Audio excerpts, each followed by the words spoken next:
Hey, welcome back to True-Moto-Resto. Just a short video today, just to give first riding impressions on the BMW S1000XR.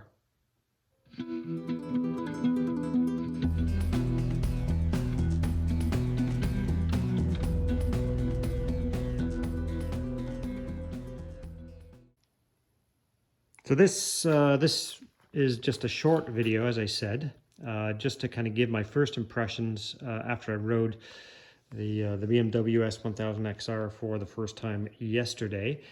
And I didn't take any video footage. I just kind of wanted to concentrate on riding the bike and so on. And to be honest, I don't have a microphone on the GoPro, so it probably wouldn't have been that interesting. Maybe next time I'll try it and do a voiceover. But anyway, back to the task at hand. Rode it for the first time. It's pretty incredible. That's the word I would describe the bike as, incredible. It's the similarities with the Africa Twin really just end at seating position and handlebar position, that kind of thing, and the height of it and whatnot. Everything else doesn't even come close to comparison of the two bikes. Everything else is completely different. Chassis feels different, suspension feels different. And obviously the engine is radically different. So generally speaking, I would describe this as sitting on a very high sport bike with wide bars. So it almost feels like you've kind of sliced the top off of an adventure bike and just kind of popped it on top of a super sport. That's kind of the general feel that, when you look at the bike and you see the ergonomics, the seating position and the handlebars, but you look at that power unit there and the suspension and the wheels, what you expect it to feel like is exactly what it feels like. It's and it feels fantastic. You sit in it. The seat, while it is quite hard, it's kind of it's sculpted this way like a bowl, so your backside kind of fits in the bowl. And I didn't ride a long way yesterday. I kind of rode 45 minutes each way, and it was quite comfortable. I didn't have any issues. Obviously it wasn't a long distance, so we'll see how it is over a longer haul. But where to start? So I'll start at the ergonomics because we're kind of there. What I liked and what I'm going to have to get used to, and I'll say get used to as opposed to don't like it, because it's just something that's just different with BMW, I think. So seat was fine, as I said. It really just kind of cups your backside. You're kind of sitting in a bowl. And for the distance I rode yesterday, it was very comfortable. Seat is very hard, but the shape of it supports more of your butt cheeks, I guess I would say. That's kind of the way I would describe it. Whereas on the conventional seats are either flat or kind of shaped this way. I find, for me anyway, I kind of get pressure points on the bones in my backside. I got a skinny butt, I guess. But this one, it kind of, so far in the shorter distance, it kind of supports reasonably well. The bars are fantastic. I just love wide bars. You get a lot more leverage. Plus the position, the upright riding position is very comfortable. Yesterday it was up to 12 degrees. We kind of got rid of our snow. And so that was why I kind of decided to get out on the bike and give it a try. But I did use the heated grips, and they work really well.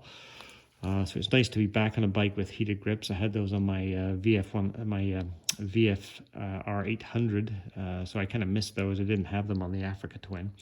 The part that's just kind of taking a little bit of getting used to is the ergonomics with the switchgear, which mainly the left switchgear. I find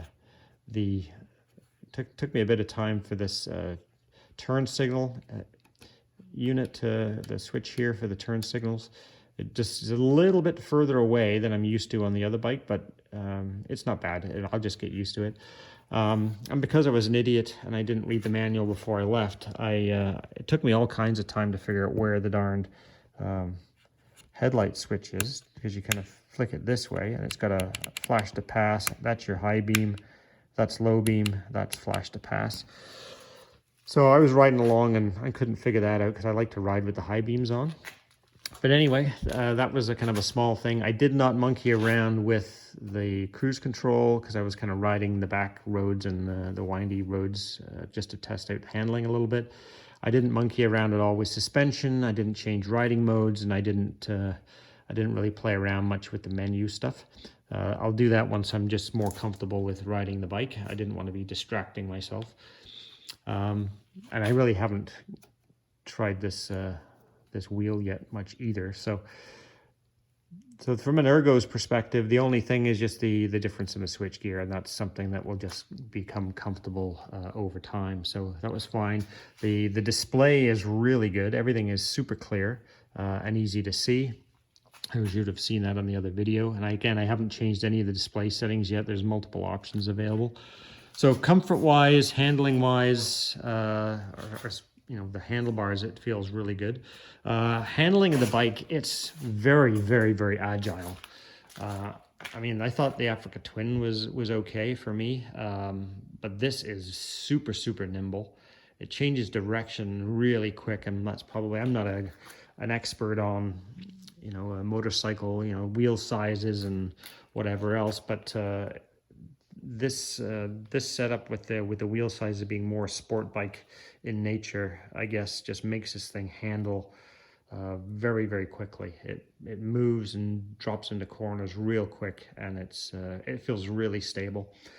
The suspension, of course, is quite a bit stiffer than the Africa Twin, but it's not harsh at all. I'm just riding in right now just the standard suspension settings in road mode.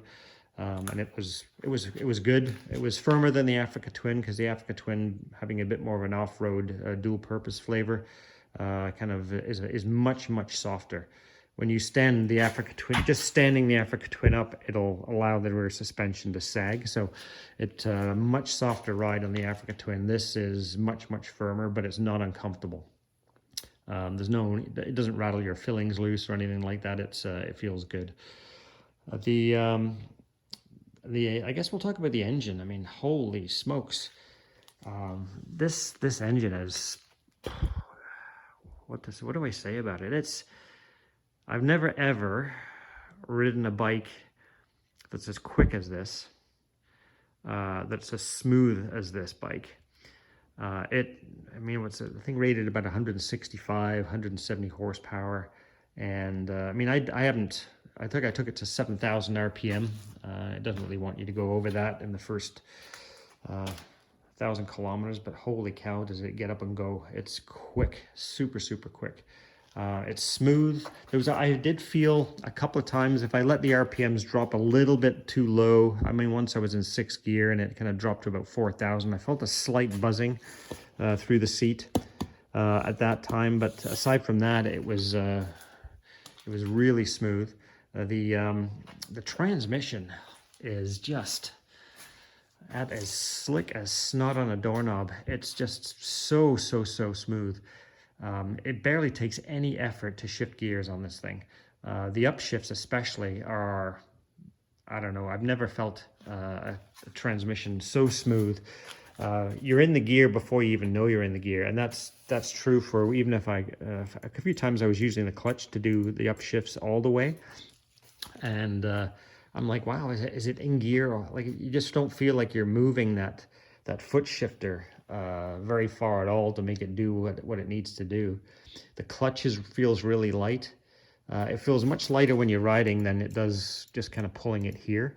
And the quick shifter, I did try the quick shifter, and that's an incredible piece of technology. First time I've ever ridden a bike with a quick shifter, and it quick shifts up and down. It takes a little bit more pressure to pop it down in gear. I guess it has the auto blipper for the downshifts,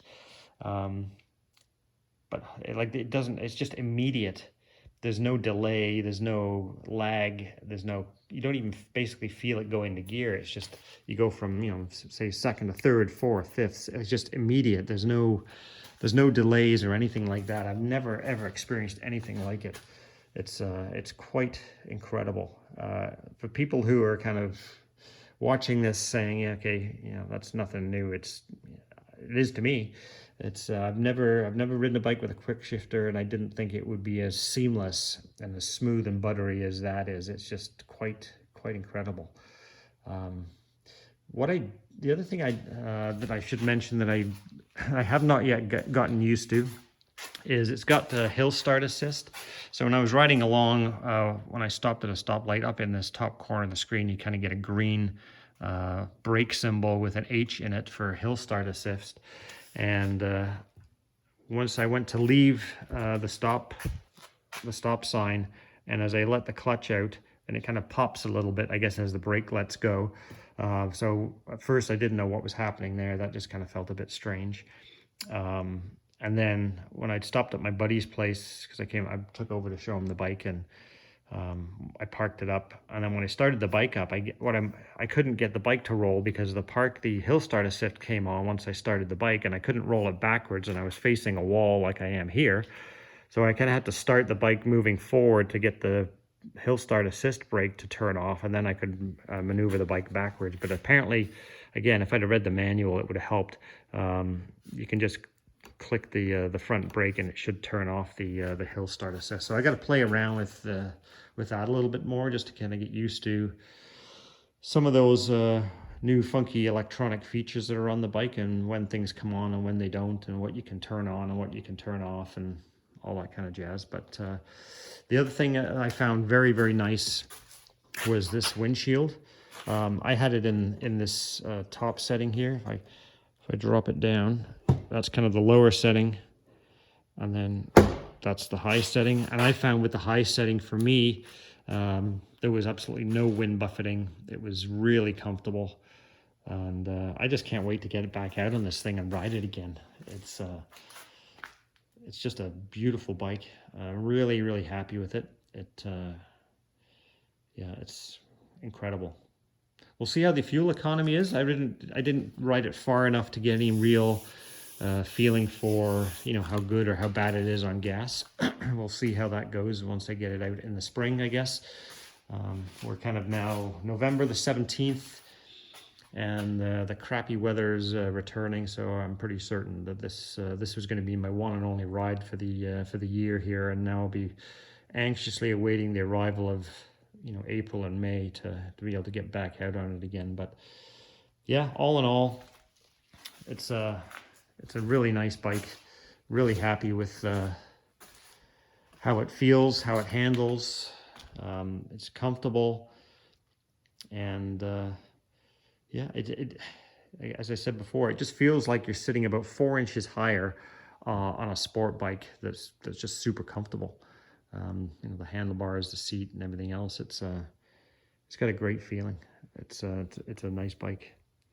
So there you go. I guess the other thing I'll just show you I put on here is, as you've seen on some of these bikes, the radiators and the oil cooler are very exposed. There's a lot of real estate in there, and so I put a set of Jiffy radiator guards on it before I took my first ride. I just didn't need stones and gravel and dirt and all kinds of crap getting stuck into those radiators. So there you go. Thanks for watching, and please like, share, subscribe, and stay tuned for lots more videos. There's some longer stuff coming up on the restorations. I just wanted to give an update on the new Beamer. Thanks for watching.